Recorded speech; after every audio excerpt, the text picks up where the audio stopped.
संतोष देशमुख हत्येप्रकरणी ही महत्त्वाची बातमी सध्या आपल्या समोर येते।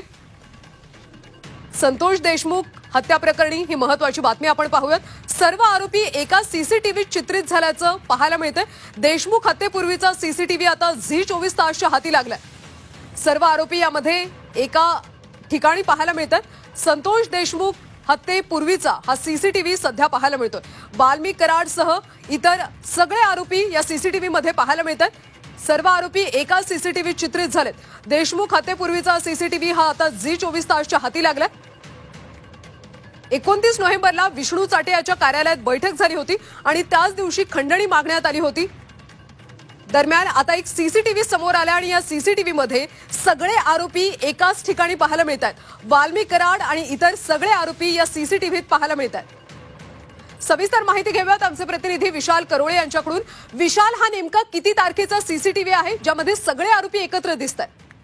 29 नोव्हेंबरचा व्हिडिओ असल्याचं सांगण्यात येत आहे आणि या व्हिडिओमध्ये आपण बघतोय की वाल्मिक कराड दिसतोय, त्याबरोबरच सुदर्शन घुले सुद्धा या व्हिडिओत दिसतोय आणि हे सगळे केजच्या विष्णू चाटे याच्या ऑफिसमध्ये गेले होते आणि तिथूनच खंडणी मागण्यासाठी आवादा कंपनीच्या लोकांना फोन करण्यात आला होता आणि खंडणीची मागणी करण्यात आली होती। इतकंच नाही तर खंडणी दिली नाही तर जीवे मारण्याची, हातपाय तोडण्याची धमकी सुद्धा दिलेली होती। हे त्याच दिवशी घडलं होतं आणि त्याच दिवशीचा हा सीसीटीव्ही फुटेज असल्याचं सांगण्यात येते।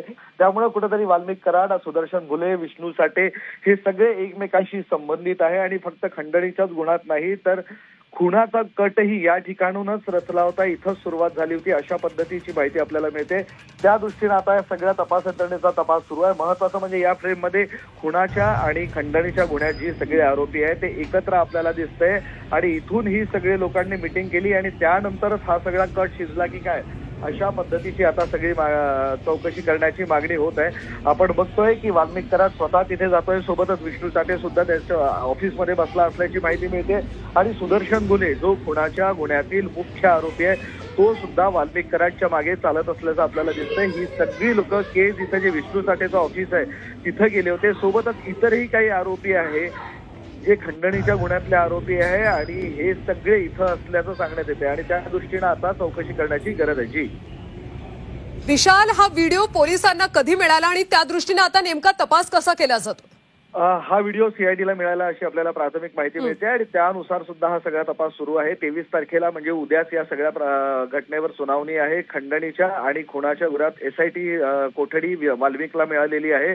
तर हा व्हिडिओ आणि यातले पुरावे सुद्धा उद्या कोर्टात सादर करण्याची शक्यता आहे आणि त्या दृष्टीने अधिक तपास करण्याची गरज असल्याचं सरकारी वकील मांडणार आहे।